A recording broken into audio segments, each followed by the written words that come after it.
मधु घर के गंदे कपड़े और पर्दे धो रही थी और तभी वहाँ उसकी देवरानी प्राची आती है। प्राची अपनी जेठानी को काम करते हुए देखकर कहती है, अरे दीदी, आप क्यों काम कर रही हो मेरे होते हुए? मैं हूँ ना, आपने मुझसे बोल दिया होता तो मैं कर देती। अरे तो क्या हुआ प्राची, तुमने किया मैंने किया, एक ही तो बात है। एक ही बात कैसे है? मैं आपसे छोटी हूँ और जब घर में छोटे लोग हो तो बड़ों को काम नहीं करना चाहिए दीदी, ये गलत बात है। चलो अब उठो, मैं कपड़े धो दूंगी। प्राची और मधु बात कर ही रहे होते हैं कि तभी दरवाजे पर प्राची की माँ सरिता आती है। प्राची अपनी माँ को अपने ससुराल में देखकर बहुत खुश होती है। माँ आप? अच्छा वो आप आ गई, मुझे आपकी बहुत याद आ रही थी। मुझे पता है तुझे मेरी याद आ रही होगी, तभी तो मैं तुझसे मिलने तेरे ससुराल आ गई। घर में सब ठीक है ना? तू अपने ससुराल वालों का अच्छे से ख्याल तो रखती है ना? अरे आंटी जी, हमारी प्राची बहुत ही प्यारी है और प्राची सबका बहुत ही अच्छे से ख्याल भी रखती है। बहुत खुशी हुई है जानकर। आप दोनों बैठकर बातें करिए, मैं कुछ खाने पीने के लिए लेकर आती हूँ। ओ बेटा, खाने में समोसे और कचौड़ी ही लाइयो, मेरा बहुत मन हो रहा है समोसे और कचौड़ी खाने का। और इतने दिनों बाद अपनी बेटी के साथ खाऊंगी तो भूख भी बढ़ी जाएगी मेरी। जी जी आंटी, आप बैठिए, मैं अभी लाती हूँ। मधु अपनी देवरानी और देवरानी की माँ के लिए समोसे कचौड़ी लेकर आती है। कुछ दिन बीत जाते हैं। प्राची की माँ को उसके ससुराल आए हुए कई दिन हो गए थे, लेकिन वो तो जाने का नाम ही नहीं ले रही थी। एक दिन जब मधु रसोई में रोटियां बना रही थी तो सरिता भी वहाँ चली आती है और रोटियां देखकर कहती है, अरे मधु बेटा, बस इतनी सी रोटियां क्यों बना रही है? घर में किसी का व्रत है क्या? वो आंटी जी, कल आपका पेट खराब था ना, तो बस इसलिए मैंने कम रोटी बनाई है। मैंने सोचा कि मैं आपके लिए खिचड़ी बना देती हूँ, आपको खिचड़ी खाकर अच्छा भी लगेगा। अरे नहीं बेटा, वो तो पेट कल खराब था, आज थोड़ी ना है। आज तो मैं खा ही सकती हूँ, थोड़ा कम ही खाऊंगी, इसलिए तो आज मेरे लिए 5 रोटी दाल दही ये सब दे दिया, ठीक है? आंटी जी, बस 5 रोटी? इतने में आपका क्या होगा? आपको तो कमज़ोरी आ जाएगी ऐसे तो। आ तो जाएगी, लेकिन हल्का फुल्का पेट में तो होना ही चाहिए ना। इसीलिए मैंने आज खुद ही बोल दिया कि आज मेरे लिए कम ही खाना बनाइयो। वैसे तो मैं ज़्यादा खाती ही नहीं हूँ। जब से आई है 10 किलो आटा ख़त्म कर चुकी है और अब भी बोल रही है मैं ज़्यादा खाती ही नहीं हूँ। इनकी वजह से तो अब मुझे रसोई से ही फुर्सत नहीं मिलती। मधु अपनी देवरानी की माँ के आगे कुछ बोलती तो नहीं, लेकिन अब मधु अपनी देवरानी की माँ से काफ़ी ज़्यादा परेशान हो गई थी। एक दिन मधु अपनी सास के साथ बैठकर बात कर रही थी कि माँ जी, मुझे मेरी देवरानी से कोई परेशानी नहीं है, लेकिन अब मुझसे ना मेरी देवरानी की माँ और नहीं झेली जा रही। आप मानोगी नहीं, लेकिन वो बहुत खाना खाती है। हाँ बहू, मैं भी इसी घर में रहती हूँ, जो भी हो रहा है घर में सब कुछ देख रही हूँ, लेकिन अब कुछ दिनों के लिए आई है तो कुछ बोल भी तो नहीं सकते ना, अच्छा थोड़ी ना लगेगा। माँ जी, मैं कुछ बोल नहीं रही हूँ, मैं तो आपको बस ये बता रही हूँ कि घर में ये सब भी हो रहा है और जो मुझे बिल्कुल अच्छा नहीं लगता। वैसे देवरानी की माँ को घर में आए हुए काफ़ी समय हो गया है ना? हाँ, समय तो काफ़ी ज़्यादा हो गया है। मैं खुद सोचती हूँ कि कभी बोलूँ, लेकिन फिर प्राची का सोचकर चुप रह जाती हूँ। आज नहीं तो कल चली ही जाएगी ना। दोनों बात कर ही रहे होते हैं कि तभी वहाँ पर सरिता और प्राची आ जाते हैं। आप दोनों किसके जाने की बात कर रहे हो? कुछ नहीं, हम तो बस ये बोल रहे हैं कि बिजली ना जाए। वो क्या है ना, गर्मी इतनी बढ़ रही है, अगर बिजली चली जाएगी तो परेशानी होगी बहुत। क्यों माँ जी, सही कह रही हो ना?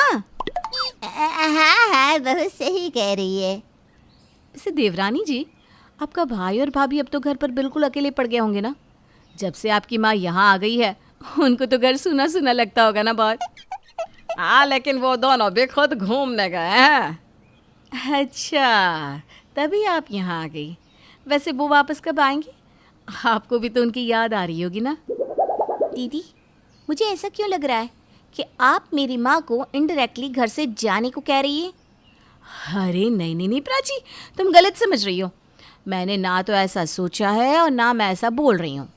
इतना सब हो रहा था, लेकिन अब भी सरिता खुद से जाने का नाम ही नहीं ले रही थी और अब तो मधु और उसकी सास दोनों ही परेशान होने लगे थे। कैसे तैसे दिन निकल रहे थे और दिन पे दिन सरिता की हरकतें बढ़ती ही जा रही थी। एक दिन मधु की सास मोहल्ले में खड़ी थी, तब सरिता कहती है, वैसे बहन जी एक बात कहूँ, अब बुरा ना मानना। बोलिए ना, क्या बोलना चाहती हैं आप? आपका घर ना बहुत ही छोटा है, मोहल्ला तो शुरू होते ही खत्म हो जाता है आपका। तो इसमें अब हम क्या कर सकते हैं? जो है उसमें रह रहे हैं। हाँ, रहना तो पड़ेगा ही। वैसे मेरा घर तो बहुत बड़ा है, एक दो परिवार के लोग आ भी जाए तो भी जगह की कोई परेशानी नहीं होगी मेरे घर में तो। आप यहाँ क्या कर रही हो? अपने ही घर में रहो ना, यहाँ आपको इतनी परेशानी भी तो हो रही है। अब बेटी का मोह तो खींच ही ले आता है ना, तभी तो मैं कहीं और नहीं जा पाती और सीधा यहाँ आ गई। बेटी से इतना प्यार है कि परेशानी ही नहीं दिखती मुझे अपनी बेटी के आगे। ये बात तो सही कह रही हो आप। आपने अपने घरों में कितने सालों से पेंट नहीं किया? देखिए, मैं आपको जलील नहीं कर रही हूँ, बस इतना पूछ रही हूँ कि घर देख कर लगता है कि कई सालों से पेंट ही नहीं हुआ। बहन जी, अब आप बुरा मत मानना, आप बिना बात के बोली ही जा रही हो। अरे जब आपकी बेटी को इस घर से कोई दिक्कत नहीं है तो आप क्यों इतना बोल रही हो? अरे अरे, आप बुरा क्यों मान रही हैं? मैं कोई कमियां थोड़ी ना निकाल रही हूँ, मैं तो बस पूछ रही हूँ। खैर, छोटा छोटा है, पुराना है, अब जैसा भी है आप ही का घर है, आप लोगों को ही तो रहना है। सरिता की बातें भी अब सर से ऊपर जा रही थी। कुछ दिनों बाद सब लोग बैठे होते हैं, तभी प्राची का भाई अंकित आता है और कहता है, माँ चलो अब घर, वो घर तो बिक गया, हमें तंगी आ गई थी इसलिए मैंने किराए के घर ले लिया है, अब हम वहीं रहेंगे। घर बिक गया? लेकिन माँ ने तो कुछ भी नहीं बताया। माँ, ये अंकित भैया क्या बोल रहे हैं? प्राची, वो हम पर बहुत कर्जा हो गया था और कर्जदार रोज़ रोज़ घर आते थे, इसलिए मैंने ही माँ से कहा था कि कुछ दिनों के लिए तुम्हारे घर चली जाए और बता दे कि ये सब हुआ है। तब तक मैं वहाँ संभाल लूँ। सरिता जी, अब क्या हो गया? आपको तो छोटे घर में रहने की आदत ही नहीं है, तो आप उस छोटे से किराए के घर में कैसे रह पाएंगी? अंकित जी, भले ही छोटे घर में रहो या बड़े घर में, लेकिन आंटी जी को खाने की कमी नहीं होनी चाहिए। अच्छा बहन जी, चलती हूँ मैं। काफ़ी दिन रह ली बेटी के ससुराल में, बेटे का भी तो मोह है ना अब, तो बेटे के साथ रहूँगी। चलो, शुक्र है भगवान का कि हमें कुछ करना नहीं पड़ा, वरना देवरानी की माँ ने तो घर में अपना डेरा जमा ही लिया था। अंकित के आ जाने के बाद सरिता वापस अपने घर चली जाती है और अब भी वहीं रह रही है। अक्सर लड़कियां मायके से बिछड़ने के बाद अपनी माँ को, अपने परिवार को याद करती हैं, इसीलिए कई बार उन्हें फ़ोन करती हैं, उनसे बातें करती हैं, जिससे वो उनके साथ जुड़ी रहे। ये तो बिल्कुल नॉर्मल है, पर सहानी परिवार की बहू नेहा को तो कुछ अलग ही बीमारी थी, हर बात अपनी माँ को बताने की, जिसकी शुरुआत उसकी शादी के कुछ महीनों बाद से ही दिखनी शुरू हो गई थी। सुबह के 9 बजे हैं, नेहा उठी है और ब्रश कर रही है। हाँ माँ, तुम्हें पता है कल रात ना मैं 2 बार पानी पीने उठी थी और एक बार मुझे बाथरूम जाना पड़ा। मेरी तो नींद भी पूरी नहीं हुई थी माँ, मैं ब्रश कर रही हूँ, फिर रसोई में जाकर खाना बनाऊँगी। तुमने क्या बनाया नाश्ते में? अरे पहले ब्रश तो कर लो, फिर बात कर लेना। सुबह सुबह शुरू हो जाती हो। ये भी बता दो कि रात में नींद में कितनी करवट बदली थी तुमने? अरे हाँ, ये बताना तो रह गया। क्या पागल हो तुम पूरी? हटो, मुझे नहाने जाना है। हाँ माँ, अभी ना ये नहाने जा रहे हैं, उसके बाद मैं जाऊँगी। मैं आज ना पीले रंग के कपड़े पहन रही हूँ। नेहा हर छोटी सी छोटी बात अपनी माँ को बताती कि उसने क्या किया, उसके साथ किसने क्या बात की, और उसकी ये आदत दिन ब दिन बढ़ती ही जा रही थी। नेहा, नेहा चल बहू, हमें बाजार जाने के लिए देर हो रही है। आ गई माँ जी। वो ना माँ से बात कर रही थी, आज नई ड्रेस पहनी है ना, तो बस वही बता रही थी माँ को। हे भगवान, ये ड्रेस तो तूने कई बार पहनी है। फिर? अच्छा, मुझे याद नहीं रहा शायद। एक मिनट, माँ को बता देती हूँ। अरे पागल लड़की, अब चल ना, राशन की दुकान पर बहुत लंबी लाइन होती है, हम जल्दी नहीं पहुँचे तो सारा राशन खत्म हो जाएगा। ठीक है, माँ को मैं बाद में बता दूँगी।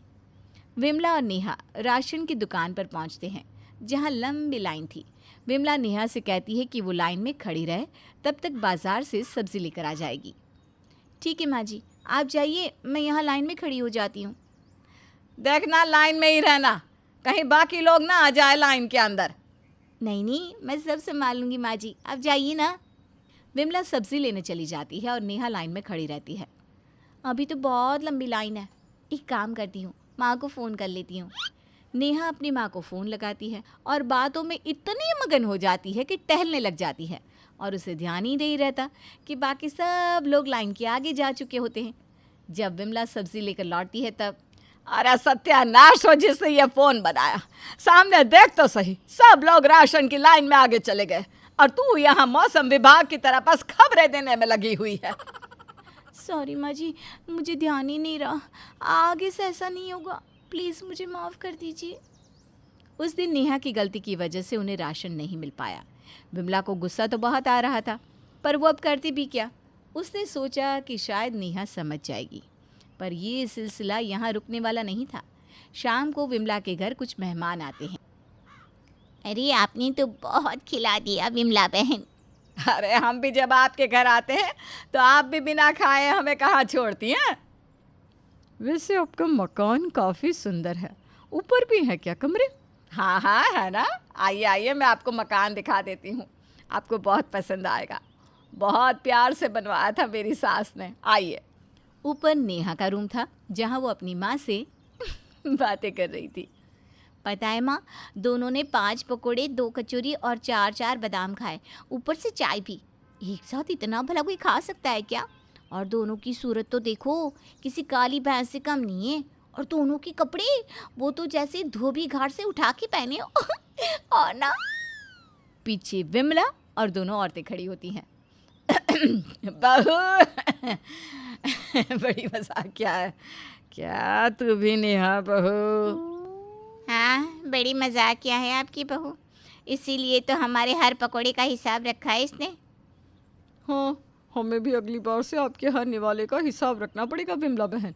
हम भी तो थोड़ा मजाक कर ही सकते हैं, क्यों? आइए मैं आपको घर दिखा देती हूँ बाकी का। अरे अभी इसकी बाद और क्या ही देखना, चलते हैं हम। हाँ, तू बहू ना बहुत चालू रखना। हम उसके बाद 2 किशमिश भी लिए थे, वो भी बताना रह गया हो तो बता देना। दोनों वहाँ से नाराज़ होकर चली जाती हैं और विमला का गुस्सा 7वें आसमान पर पहुँच जाता है। नेहा, आसपास देखकर बात नहीं कर सकती? और क्या ज़रूरत है अपनी माँ को यह सब बताने की? तुझे कितनी बार कहा है हर छोटी छोटी बात अपनी माँ को मत बताया कर। तेरे दिमाग में घुसती क्यों नहीं ये बात? मेरी पूरी इज्जत मिट्टी में मिला दी। अब मैं किसी के घर खा भी नहीं पाऊंगी, इतनी बेइज्जती करवा दी तूने। सॉरी माँ जी, मेरा ध्यान ही नहीं था कि वो भैंस, मतलब वो दोनों पीछे खड़ी हैं। हे भगवान, ये अंग्रेज चले गए और सॉरी पीछे छोड़ गए। क्या करूं मैं तुम्हारा बहू? विमला उस वक्त तो नेहा को छोड़ देती है, पर सुबह होते ही उसने नेहा की माँ को फ़ोन लगाया।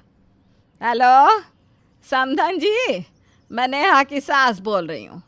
कैसी हैं आप? मैंने सोचा नेहा रोज़ आपसे बात करती है, सब कुछ बताती है, तो मैं भी आपसे बात कर लूँ, मेरा भी वक्त कट जाएगा। तो चलिए आज मैं बताती हूँ क्या क्या किया आपकी बेटी ने। वो ना सुबह 10 मिनट देर से उठी, फिर उसने ब्रश किया, फिर नहाया, पर उसने ना कपड़े आज अच्छे नहीं पहने, मुझे तो बिल्कुल पसंद नहीं आया। और आज उसने सब्ज़ी भी आलू की बनाई थी, उसमें उसने जीरा नहीं डाला था, इसलिए थोड़ा मज़ा, स्वाद थोड़ा कम था, पर ठीक है कोई ना। फिर उसने अलमारी में से 4 कपड़े निकाले और 2 गिरा दिए।